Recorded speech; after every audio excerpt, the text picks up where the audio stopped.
So this is Liz. This is my sister, who's one of her better students, so she says, No. So I've seen my sister's work and it's actually quite good. Because she got excellent teacher. So Liz, could you give a quick overview to the audience on your exhibition here, what you're doing here, and where your inspiration for your creativity comes from? I would be happy to.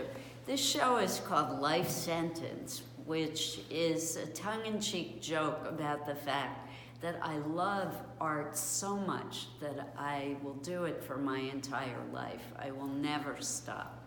I had a second grade teacher who gave me my first box of watercolor paints, and ever since that moment, I've never stopped creating art.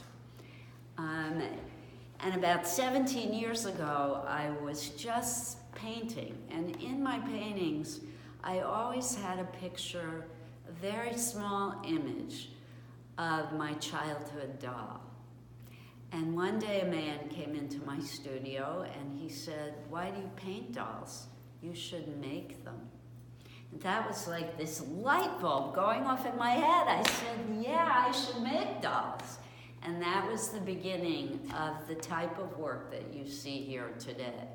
So there are what I call sculpture paintings that are three-dimensional figurative shapes that I call dolls, and they are against the backdrop of a canvas. And the dolls, they have their own language and religion. May I take you over to this drawing, because it will help you to understand.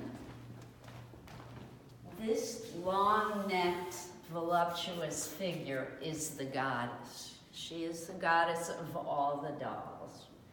And then this kind of anthropomorphic, human-shaped figure is the regular dolls. And finally, I have these angular, pointy-shaped figures, and I think of them as the guardians of the doll. I also include words. This word says art, and each of the letters stand for something about sewing, because for the dolls, fabric is their gold. It's something of high monetary value.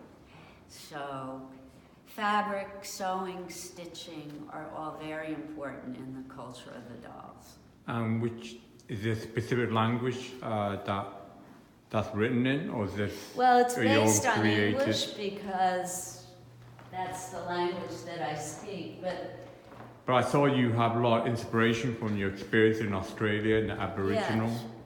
Yes, I lived in Australia, lived and taught in Australia for 7 years.